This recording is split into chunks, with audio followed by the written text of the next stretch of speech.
Assalamualaikum abang, selamat datang ke YouTube channel Arif Nazrin. Jangan lupa subscribe. Saya minta tolong bagi cukup 1000 subscriber je. Lepas tu saya takkan minta dah. Bagi cukup 1000 subscriber saja. Video kali ni saya nak buat challenge. Siapa yang makan paling cepat habis Maggi pedas gila akan dapat RM100. Kita dah dapat dah peserta-peserta kita. Adik nama apa? Saya nama Muhammad Arifan bin Muhammad Sofian. Alright. Muhammad Daniel Mirza bin Mahdi. Pergi sikit, posing sikit. Ya. Muhammad Irfan bin Muhammad Yusri. Posing sikit. Alright. Apa rasa siapa yang akan menang? Ni ayak yang mereka request lah. Saya request kat mereka ayak apa yang mereka nak.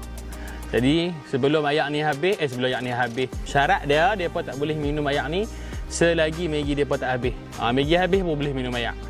Tu syarat dia. Okey, semua dah bersedia? Dah. Kita mulakan daripada 3, 2, 1.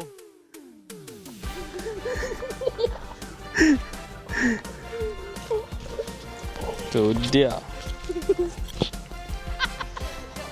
Ibet sedap ni. Sedap Ibet dah.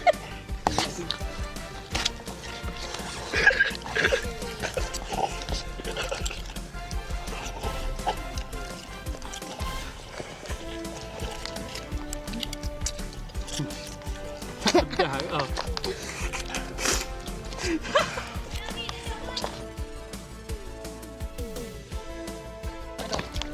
Ambil je semua,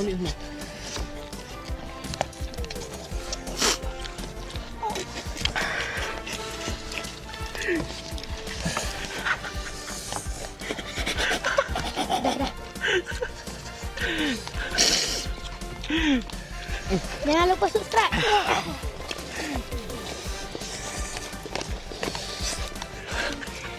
Bisa, aku takut Hamza.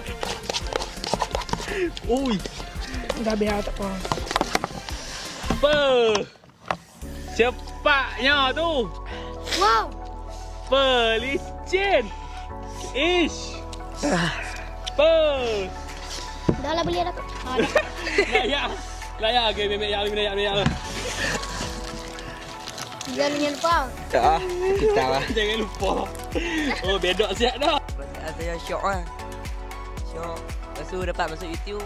Seperti yang kita janjikan, siapa yang habiskan dulu kita bagi RM100.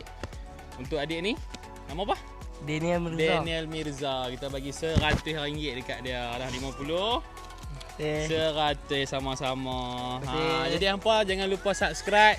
Kalau hampa suka konten ni, hampa like, tak suka ke apa, hampa komen kat bawah konten-konten apa yang kami boleh buat lagi. Macam tu. Jadi hampa komen ramai. Jangan lupa subscribe YouTube Arif Nazrin. Ya, Arif Nazrin. Bye semua. Assalamualaikum. Dah minum.